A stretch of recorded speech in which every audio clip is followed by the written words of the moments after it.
안녕하세요. 한국 케이크 교육협회를 운영하고 있는 김슬비입니다. 오늘은 한국 케이크 교육협회 지도사 두 분과 함께 창업을 앞둔 선생님들이 고민하시는 궁금증을 풀어드리는 시간을 가져보려고 해요. 두 분 소개 한번 해주세요. 안녕하세요. 단위 테이블을 운영하고 있는 김단비입니다. 안녕하세요. 누피케이크를 운영하고 있는 이승미입니다. 자, 오늘 저희 창업을 고민하시는 분들 그리고 창업을 앞둔 선생님들께서 궁금해하시는 부분들을 풀어보는 시간을 가질 건데요. 일단 선생님 두 분은 무슨 일을 하시다가 앙금플러워를 시작하게 되셨어요? 저는 앙금플라워 시작하기 전에 보육교사 했었어요. 아, 어린이집 선생님? 네. 저는 메이크업 전공에 있었습니다.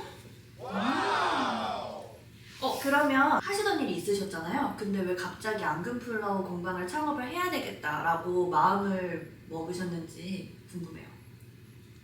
저는 이제 처음부터 앙금플라워를 해야겠다라고 정하진 않았었고요. 이제 어린이집 교사 일을 그만두면서 좀 새로운 일을 하고 싶었어요. 약간 그때는 이제 나이가 20대 후반이었는데 뭔가 20대가 끝나기 전에 새로운 거를 한번 도전해보고 싶다 이런 생각을 갖고 있었거든요. 그래서 그러면 창업을 하고 싶은데 어떤 아이템으로 창업을 시작해야 될지부터 고민을 했던 것 같아요. 그래서 나왔던 게 제가 생각했을 때 뭐 제과제빵, 레터링 케이크, 앙금플라워 떡 케이크 이렇게 세 가지를 알아봤어요. 그럼 담비쌤은 제과제빵이랑 레터링 케이크, 앙금플러워 그 세 개 중에서 왜 앙금플러워를 선택하게 되셨을까요? 세 개가 관심이 가서 세 개를 다 배워봤는데요. 앙금플라워가 가장 하고 싶게 끌리더라고요. 맞아요. 사람이 창업을 고민할 때 그렇게 확 끌리는 매력이 좀 있는 것 같아요. 앙금플러워가. 누피쌤은 그러면 앙금플러워를 왜 선택하셨는지. 저는 메이크업을 하다 보니까 트렌드가 엄청 빠르게 바뀌거든요.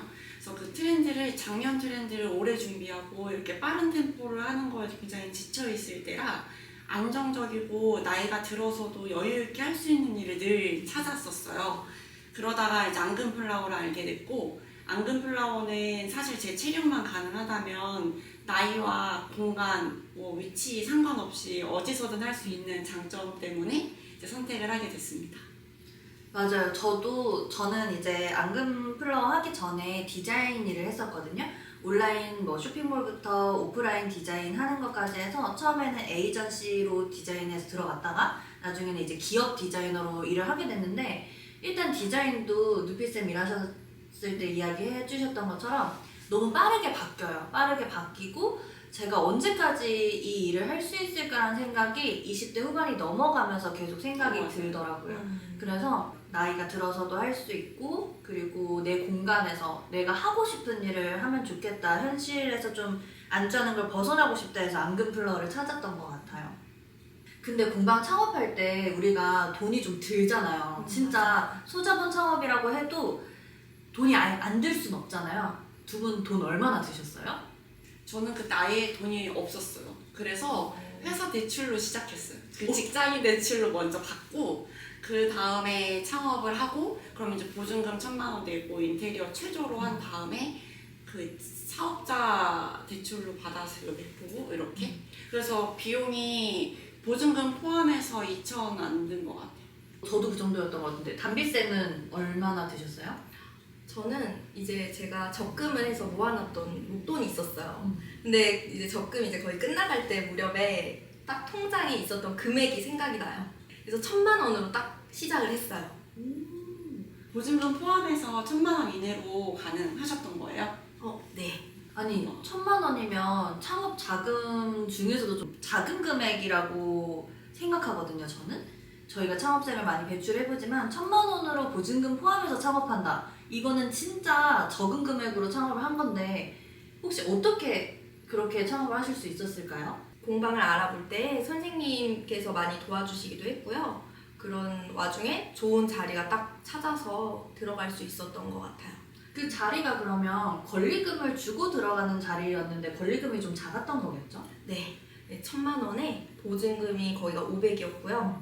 권리금이 한 정확하게는 기억이 나지 않는데 300 이었던 것 같아요. 창업 자금 생각할 때 가게 구하는 돈이 제일 많이 들어가잖아요. 근데 지역별로 이 가게 들어가는 금액은 좀 차이가 있을 수는 있어요. 다니쌤은 그때 당시에 인천 부평에 공방을 오픈을 하셨었고, 그게 벌써 몇 년 전이죠? 거의 이제 한 4년 정도, 4년 전이고요. 그리고 건물이 노후된 건물이었어요. 그 빨간 벽돌 이렇게 있는 거였었고. 이제 저도 권리금을 주고 그 자리에 들어가게 됐거든요. 저는 딱 1,500 정도 들었던 것 같아요. 권리금이 한 1,000만 원 조금 넘었었고, 그 대신 저는 인테리어도 다 되어 있고 물건이나 집기도 다 되어 있고 정말 몸만 들어가서 케이크 작업을 해서 바로 판매를 시작해도 되는 곳에 들어가서 시작을 했었거든요. 그래서 1,000만 원 정도가 권리금, 그러고 나머지 내가 사고 싶은 소품이나 이런 거 사면서 200 정도를 쓰고 나머지 200은 좀 가지고 시작을 했던 것 같은데, 저도 사실 그때는 5년 전이었어요. 부동산 시장이 많이 변해서 예전보다 월세가 많이 오르기는 했지만 그래도 갖고 계신 예산에 맞춰서 가게를 구하시는 데는 어려움이 없는 업종인 것 같아요. 근데 그러면 예전에 일할 때보다 지금 공방을 운영하면서 수익이 있을 거 아니에요? 예전에 회사 다닐 때 월급하고 지금 공방을 운영하시면서 내는 수익을 비교했을 때 얼마나 차이가 있을까요? 누피쌤부터 이야기해주세요. 일하시는 시간에 따라 뭐 다들 다르시겠지만 저는 비교적 일하는 시간이 좀 많아요. 아기도 없고 되게 자유로운 시간을 갖고 있다 보니까, 그래서 기존의 회사에서 받았을 때보다는 많게는 10배 이상까지도 받았었고, 평균적으로는 그래도 2배, 3배는 받고 있는 것 같아요. 하지만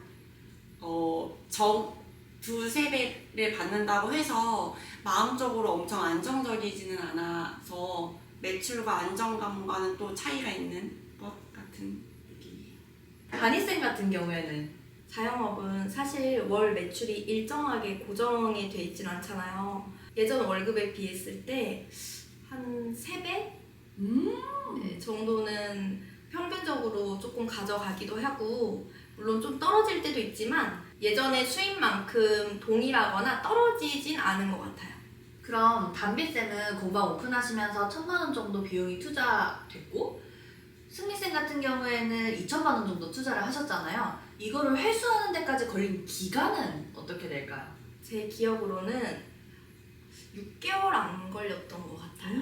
빨리 그래도 네. 회수하셨네요. 네. 승리쌤 같은 경우에는 저도 1년 이내로는 다 회수를 한 것 같아요. 이게 공방 창업을 앞두거나 이 공방 창업을 고민하시는 분들께서 되게 많이 궁금해하시는 질문이더라고요. 왜냐면 사람마다 뭐 1,000만 원이라는 돈이 큰 돈일 수도 있고 작은 돈일 수도 있지만 이 돈을 배움에도 투자를 하고 가게를 구하는 데도 투자를 해서 투자했는데 내가 이걸 대체 언제쯤 회수하고 흑자 전환을 할 수 있느냐를 너무너무 궁금해하세요. 근데 저는 이거는 마음가짐에 따라 틀리다고 생각해요. 맞아요. 이 일을 접하는 선생님들 케이스도 되게 여럿이 있잖아요. 조금 천천히 내가 너무 일에 치여서 살았었는데 좀 천천히 내가 하고 싶은 일을 하면서 수익을 내고 싶다, 내가 좋아하는 일을 하면서 살고 싶다 해서 시작하시는 선생님들 같은 경우에는 좀 더디게 갈 수도 있고, 정말 생계를 위해서 여기에 뛰어드시는 분들은 올인을 하기 때문에 빨리 회수하실 수밖에 없어요. 그런 차이가 조금 있는 것 같긴 해요. 선생님 첫 주문 어떤 채널로 들어왔어요? 저는 카카오 채널로 들어왔어요. 그런데 첫 주문해주셨던 고객님 성함을 기억을 해요. 맞아, 특별하니까. 선생님 기억나세요? 저는 근데 사실 첫 주문에 기억이 좀 안 좋아요. 왜요? 왜 그러냐면 주문이 들어왔어요. 너무 떨리는 마음으로 상담을 했거든요. 그리고 다 날짜도 정하고 케이크 뭐 드실지 뭐 무슨 맛 드실지 사이즈 다 정하고 해서 이제 첫 주문 들어왔다 이렇게 생각을 했는데 입금을 안 하시고 잠수를 탔어요. 케이크 준비하셨는데요? 아니요. 준비를 할 수가 없는 거죠. 그때는 지금 같은 상황에서는 입금이 안 되면 저희는 이제 아. 예약제잖아요. 입금이 안 되면 케이크를 안 만들면 되는데 첫 주문이잖아요. 그러니까 고객님이 주문해 주신 날짜 진짜 이틀 전까지 고민했어요. 만들어서 기다려야 하나? 그런 근데 생각했던 나도 것 그랬을 같아요. 것 같아. 고객분이 갑자기 나타나면 어떻게 그 시간에. 근데 지금으로 생각해보면 그거 그냥 주문 취소거든요? 다른 곳에 가셨을 수도 있고 근데 저는 계속 기다렸던 것 같아요. 근데 그러고 나서 저도 카카오 채널로 주문이 먼저 들어왔고요. 그럼 승미쌤은 첫 주문 어땠어요? 전 첫 주문은 너무 당황스러웠던 기억만 있던 것 같아요. 그때 교정반 가서 수업 중이었는데 전화가 온 거예요. 그러니까 모르는 번호 전화해서 받았는데 그게 주문이어서 제가 주문 받는 순간 다른 선생님들한테 이렇게 주문만 받을 수 있게 해주셨던 기억이 있었는데 그것보다는 첫 번째로 주말에 3개를 받은 날이 잊을 수가 없어요. 아 그럴 수 있다. 네, 갑자기 첫 맞아 주문보다 맞아. 저도 그날 잊을 수 하나하나 저희 주문 들어오면 그 전날에 막 생각하고 이러잖아요. 근데 3개 들어온 날은 전날에 분명히 내가 빨리 자서 컨디션을 좋게 해야 되는데 우리 새벽에 일어나야 되잖아요. 근데 잠이 안 와요. 눈을 감으면 케이크를 만들고 있는 내가 막 생각이 나고 아침에 떡을 몇 시부터 찌고 언제 시키고 언제 어레인지 하고 이런 거를 막 생각하면서 잠드는 거예요. 그러고 이제 출근해서 막 만들고 포장까지 다 하고 이제 픽업도 다 내보내고 이제 인사드리면서 막 하잖아요. 그러고 나서 당시 지금은 남편이고 그때는 남자친구였던 분이 이제 설거지 도와주러 왔는데 제가 그때 입술이 보라색으로 변하고 손발이 다 하얘진 거예요. 그래서 너무 놀래가지고 너무 떨려서? 너무 긴장을 했다가 확 풀려가지고 맞아. 이 혈액순환이 안 됐나 봐요. 그래서 막 핫팩 막 이런 거 두르고 소파에 누워있던 기억이 나요. 맞아요. 저는 제가 4월 20일 날 가게에 들어갔거든요. 근데 저희 앙금플러 대목이 5월이잖아요. 네. 딱 2주가 남은 거예요. 근데 이 5월을 그냥 넘길 수가 없는 거야. 아. 나도 팔아보고 싶은 거야. 그래서 주문을 받았어요. 근데 진짜 감사하게도 거의 임박해서 주문이 들어왔어요. 왜냐면 다른 공방에 주문을 하시려고 했는데 못 하셨나 봐요. 왜냐면 주문을 받는 공방을 일찌감치 마감을 하니까 그러다 보니까 내려오다가 저까지 이제 찾아오신 거여서 주문이 딱 8개가 들어왔어요. 하루에. 그래서 전날부터 시뮬레이션 했던 것 같아요. 저 주문권 나가는 날 전날에 미리 만들어보고 아 이렇게 해서 나가야지 사진 찍어놓고 그리고 그 다음날까지도 기다렸다가 미리미리 계속 만들어봤던 것 같아요. 그래서 저도 8개 다 어떻게든 나갔거든요. 근데 시간 차이를 좀 뒀어요. 1시간 후에 다음 픽업 손님 오시고 다음 픽업 손님 오시고 이렇게 해놓고 이제 8개를 다 팔고 다음날 출근 못했어요. 저 몸살 났어요. 저도 그 대량으로 그때 당시에는 이제 대량이었죠. 맞아요. 지금은 진짜 괜찮아요. 그때는 2-3개만 돼도 너무 대량이에요. 맞아요. 그래서 대량으로 들어왔던 날이 6개였어요. 근데 그 6개를 시간 타임마다 떡을 쪘어요. 맞아. 네. 맛있게 드리고 싶어서 그때 마음에 네. 맛있게 드리고 뭔가 따뜻하고 이렇게 갓 찐 떡으로 이렇게 해드리고 싶어서 맞아. 시간 타임별로 계속 하니까 설거지도 계속 했던 기억이 나요. 맞아요. 이거 공방 창업 초반에 선생님들이 되게 많이 궁금해 하시는데 떡을 시간 타임마다 쪄야 되느냐. 근데 떡 나오는 시간이 정해져 있으면 좋긴 한 것 같아요. 그 대신 앙금플러는 떡이 따뜻하면 꽃이 올라갔을 때 꽃이 녹아내려요. 네. 그래서 떡이 한 김 식고 나서 올려줘야 되거든요. 그래서 사실 따뜻한 떡에 앙금플러를 먹는다는 게 쉬운 일은 아니에요. 보통의 일도 아니고. 네. 그래서 매번 찌실 필요는 없다는 거. 이거는 다음에 저희가 공방 운영하면서 알려드릴 수 있는 꿀팁에서 소개를 해드리겠습니다. 자, 오늘 영상은 여기까지 하고요. 댓글로 창업을 앞두신 선생님들의 궁금한 점 그리고 공방 운영하시면서 궁금한 점 모두 많이 달아주시면 저희가 담비쌤하고 승미쌤하고 같이 풀어보는 시간을 가지도록 하겠습니다. 감사합니다.